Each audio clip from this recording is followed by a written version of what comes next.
And so talking about psychedelics and like right now, psychedelics and because I think sometimes with me when I first started like doing the research like on social media, because obviously when you start researching certain things and you come across so much information, Yeah. sometimes things can get overwhelming, right? And sometimes some things can like because when I started doing this research, like some things, magic mushrooms, psychedelics, because so much information I started getting, I became confused a little bit because I kept on thinking, is this kind of the same, similar, or whatever? LSD, Yeah. this, and that. I got so much information came. I started thinking, are these What cousins, is what? brothers? What is Yeah. what? Yeah. So, is there any way you can, I don't know, like Yeah. simplify it or like even break it down for us in terms Okay. of like, yeah, for Yeah. people like me? Because I was like, yo, like, Totally, totally, yeah, totally. So I'll give a simplified little grouping, if you sure, like. sure, So I suppose psychedelics or entheogens, they're compounds yeah, or plants or fungi that alters perception.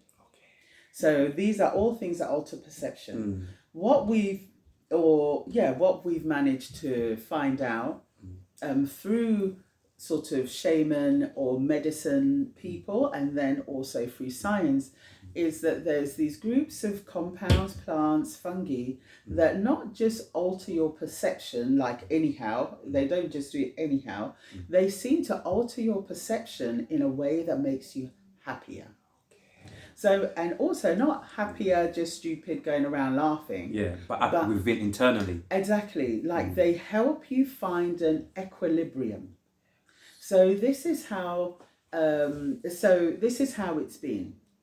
So you've got things like that come from the Amazon and places like ayahuasca, which is two plants mixed together with other herbs and other plants. And each kind of traditional grouping will have how they brew their ayahuasca, but most of them, they're all made from two main plants, and that's ayahuasca. You drink that, you're going to see lots of things, and then you're going to have a lot of understanding of what you saw, and you're going to clear away some trauma. And then let's say in the whole world as well, you have psilocybin or magic mushrooms, and that grows everywhere pretty much. Maybe Antarctica it doesn't grow, but I wouldn't even be surprised if they have a version out there. In Antarctica where it's really cold. Yeah, who knows? It might even grow there, but Yeah. everywhere else you'll Yeah. find a certain form of psilocybin or magic mushrooms. And there are loads of mushrooms that make you trip, or loads of mushrooms where you're going to see things. And once again, just like how I described with ayahuasca, Yes. it alters your perception to, if you like, the truth, and then it also takes away your trauma so that you can recover. You can recover and see things much more clearer. Exactly. Like you said, Exactly. after taking away the trauma. Yes. And I then, can need some of so that. if we say something like LSD, so LSD is yeah. created in the lab, Okay. but it comes from, I think it's barley or something. Yeah. It comes from Oh, a interesting. plant. That's Yeah. it's actually created first and foremost from a lab. Yes. Okay. LSD Yeah. also alters perception Yeah. and cleans up your perception, and you can make much better choices. You can get rid of trauma also using LSD. Okay. And so this is how it is for all of these kind of compounds, plants and fungi that we call psychedelics or entheogens. They all have that capacity. The capacity. I was at a talk recently with Ben Sessa, Dr. Ben Sessa, and he was showing his research that seems to show that all the different plants and everything can treat all of these different ailments. So it looks like all of them can help with alcoholism, general addiction, depression, getting rid of trauma. It looks like all of them can do that. So ketamine, which is another man-made kind of thing, known more popularly as a horse tranquilizer, seems to also be able to do all of these things, the same as ayahuasca, iboga. I think but different compounds or plants are stronger at different things. So like iboga is very well known for being able to cut through addiction, heroin addiction, cocaine addiction, alcohol addiction. But I've met quite a few people now who find that mushrooms can also get rid of these addictions these kind of as well. addictions. Yeah. Okay, I was watching because I love watching podcasts, and one of the best podcasts that I love watching is Mike Tyson. He's got like, you know, the former world heavyweight boxer. He's got like a podcast. And when I was watching, well, I think his podcast just begun, and at the beginning, honestly, he kept on talking about the Todd. Oh, the toad, yes. He kept on talking about it. He made it cool. He says it comes from a frog or whatever. Yeah, he kept on talking about it like. Have you done any research on the Todd as well? And if there's any research, if there's anything that you could tell us about the Todd, how is that like? So what have you found out about it? Yeah, I've never taken 5-MeO-DMT. Yeah. It has come my way, but at the time, at the place, it didn't feel right for me. Okay. So I haven't tried it, but it's very fast acting. Yeah. People some people come out of it and they're literally like, not only did I meet God, but I felt God. You know, it seems really a massive thing. It can be so fast in how it changes your life that some people it's almost a bit too fast because of how it shows them the real nature of reality. So to be able to hold on to that, sometimes people almost go backwards a bit because it can blow your perception in your world apart. It could be like quite an intense experience. Very, very intense because it's like about 15 minutes. 50 or 15? 15. Wow. Yeah. And it's that intense. It's so intense for people. Yeah. So wow. Yeah. Like also when we have these conversations as well, I always like to, like you said, there's a lot of different people like around the world, and people who are addicted, people who are going through a lot of different traumas, dealing with different issues, fighting different demons in their heads. And these kind of people, I see a lot of these kind of people going like to the doctors, getting man-made medication and all of these things. Like, once again, this is one of my favorite words ever. Like in most of my interviews, I use this word, like, we live in the information age, where it's like, if personally, like you yourself, you really wanted to heal, like, you take the time to do the research and to find out all of these things. The question is, like, why do you think certain people like would rather still go to the doctors and get medication and do all of these things rather than actually going the other way and actually, really healing themselves the right way, if you're going to say, healing themselves spiritually? And what do you think is that? Because it's quite sad, really, sometimes. It kind of, it's an interesting one because, it can come down to who do you trust. Okay. And I think if you have been part of, let's say, an organized religion way of being brought up, you can be very much part then of everything else that's organized and presented to you. So like lots of my family are within the Christian faith because of my mum's sister, and so it's like they're born into it, and that's where they are, and that's where they stay. You sound I'm so sorry to even cut you. Right there, you probably sounded like me. Like, because I'm exactly in the same way, where it's like my whole beautiful family, it's like we're from a Muslim like background. And apart from literally just praying to Allah and literally there's nothing else, literally it just literally focus. So I feel like when I was a bit younger, I used to say this, like, but the older I get, I like to say I'm just different, I'm just going through my own journey, like I used to say I'm the black sheep, when people say that kind of thing, because again, like I said, like from the age of like 17, I've lived by myself. I've been quite independent. I'm a curious person. That's why, unfortunately, I had like, some years where it's like, I've made mistakes, did this, did that. Now it's like, I'm slowly healing. I'm slowly trying to find ways, to heal. And it's like, I've always felt like, there's always something within my soul to be like, not discriminating, whatever, but there's more to this. There's something more. But then it's like, once again, it's like I just sit there, I see my family. Before, I never used to be able to articulate it properly. Yes. But now, I've learned, before I used to be frustrated with them, falling out with family, thinking, do you not feel what I feel like? There's something, like, again, it's not like I'm being disrespectful to the religion, but it's like, no, there's something burning. There's Am I the something only one who's more. feeling this? Even now as we speak, I feel like, obviously I'm watching people in my family, people going through, Yeah. bless them, going through their life and whatever. But I feel like for me, that's why, I love connecting with people like you. Like, I feel like there's something within me and I want to find answers rather than, nothing wrong with living like your normal day-to-day life, whatever, how it is. But I feel like, nah, there's more to that. Yeah. I've got this burn till this second where it's like, I don't know how long it's going to take for me to get these answers, but there's something more to it. But it's like, my family, they're just getting on with life as it is. And I'm like, but, sorry, going back to what I said. No, it's like, absolutely. That's the thing. Yeah. It's and so when people are used to going along and they're used to towing the party line, they toe the party line in everything. Yeah. So, when they're sick, there's a place called the doctors. And so that's where they go.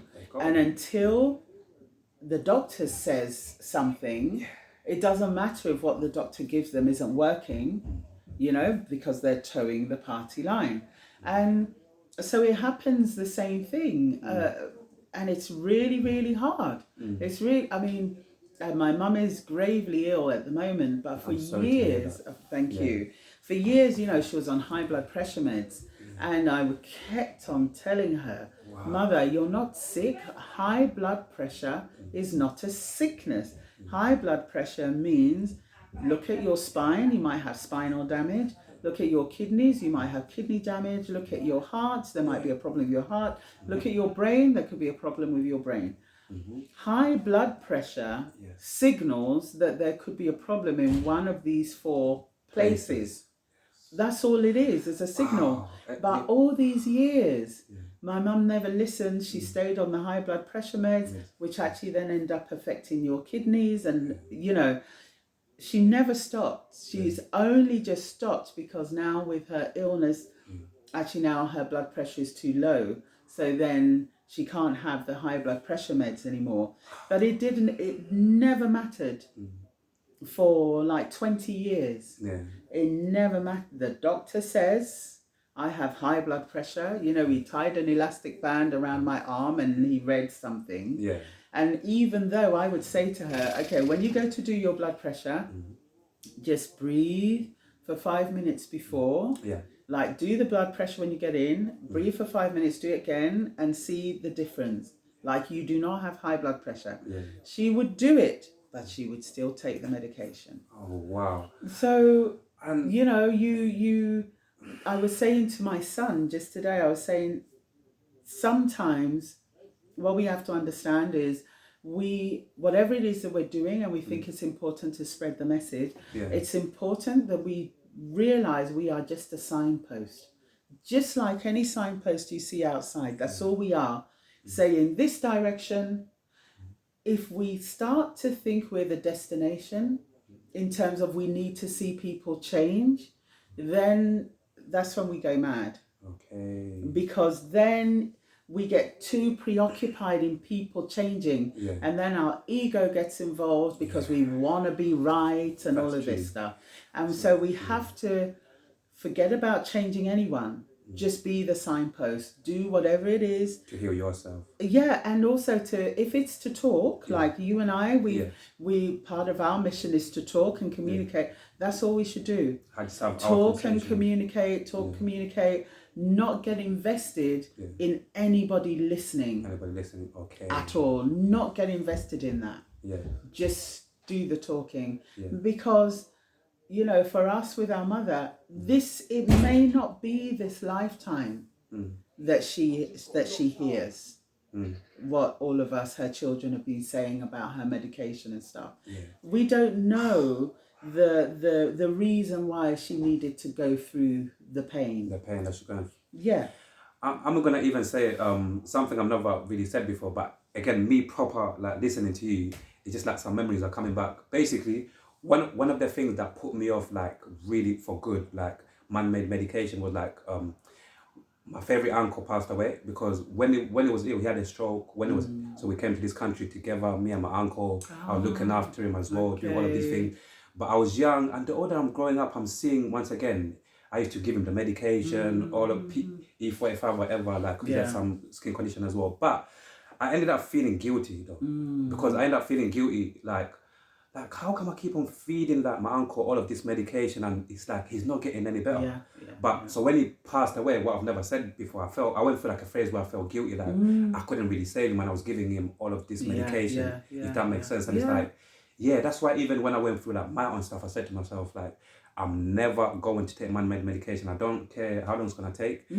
I'm going to find answers in a different way. I'm going to heal myself in a different way. That's why I even went on to this journey of, I'll be honest, sometimes it's difficult because I relapse and whatnot, and I go back to some old habits and whatever, but I'm still, I tried to get back on it, but that was the final straw to be like, I'm never going to do this again, because I literally saw it and I felt like, right, if only I had all of the answers, if only I was a bit older and I knew better, like I could have just guided him through this other direction. So so that was literally it's very, very hard. It's really hard seeing a loved one go through something like that, and you wish like you wish for the past, but my brother's really the one who helped me, I think, to just really see we don't know why of any of these experiences. We don't know why this particular ancestor chose to reincarnate and come back at this time to experience something. For me, as I work with the medicines, especially with magic mushrooms, and I'm shown so much about healing and healing on the astral planes and healing family lines, I realize that everything is so much more than what we see. So even with my mother now, and she's so sick, it doesn't matter. She didn't listen. Who knows? Who knows? I can't say that if she'd listened, things would be better, because as they say, nobody gets off this planet alive. So either way. So now, okay, what is my job? Okay, my job now as a daughter is just to be there for her. Even while my she's mum now, going through this. Even with my mum now. Again, I don't know. Honestly, like, I don't know. I feel, once again, you can't force people to make changes that they're not ready for, right? Once again, like, my mum, literally yesterday, I bought my mum medication. But again, it's because that's what she, I can't force. And once again, not even sound like a hypocrite, like, that's what she wants, that's what she wants, and she feel like that's what's kind of like making her better, at least for now, whatever. So it's like, I feel, do you ever, even a quick question as well, like, do you ever feel like, because you said something, I think, a few minutes ago about our ancestors kind of like, do you ever feel like our ancestors sometimes come back and choose somebody in a family, or choose us to try to work through them, or try to make a change, or even in terms of like what people call breaking the cycle? Do you believe? I do. So there's one of the speakers who always speaks at my event called Edison.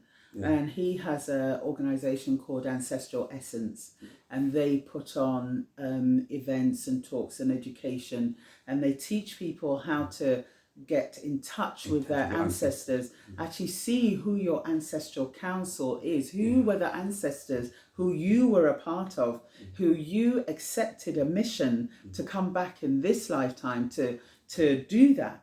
But somehow in the game of life, it's you accept this mission, and then as you're being born, you forget the mission, and then you spend your whole life trying to find your mission and do that. And you sound like you just literally described exactly how my life has been. Because I just feel like I can't really just pull it into words. When something's in your soul, I feel like there's something's missing. I need to get back to that. And that's I believe that's the mission, that's the calling. And so when you're getting closer to those things, then you find the universe starts showing you things to make you realize it's true. So for me, double numbers. So then I start seeing 10, 10, 11, 11, 13, 13, 13, 31, 14, 41. 11, 11, you said that number. Till this day, like my ex-partner would have, if she was here, she would have told you, oh my God, you've just literally hit the nail on the head. Once again, I went through a phrase. Till now, I'm not gonna. I catch the number randomly, but obviously at first I didn't know why. I did research on it and whatnot. That's the only. I'm not gonna lie. That's the only number that on a regular basis. But it's got to a point where at first I thought it was so weird. Like I just always catch it on my phone. It's like you always just catch it just at the right time, and I'm thinking, what is it? But now it's like, honestly, now it's like it's part of my life. Yeah, It's just like, oh, it's 11:11 or Yeah. whatever. Totally. Yeah. For me, it's and my brother talks a lot about the numbers. Yeah. It's confirmation. Yeah. But how I see it is that it's confirmation in that, if you like, the language of the universe is maths. And when you're in the flow of the stream that is yours, then the maths is very obvious. Oh, okay. That's what I think. Okay. This is my own deduction. Yeah. Because I find as soon as I start planning African spiritual practices, it's just like the numbers are ridiculous. Yeah. I pick up my phone, same as 11:11, 13:31, just always up until I do the event. And it's like, yeah, I know this is my soul's path. Is doing these, is working with the medicines. This is the mission I accepted. So that's for me. It's always like, okay, so how do I do it more? Okay. Yeah, how do I do it more? How do I stay in the stream? How do I not become frightened of how I'm going to eat, and make money and all of this stuff. How to put more of myself into this, because I can see this is what the mission I accepted.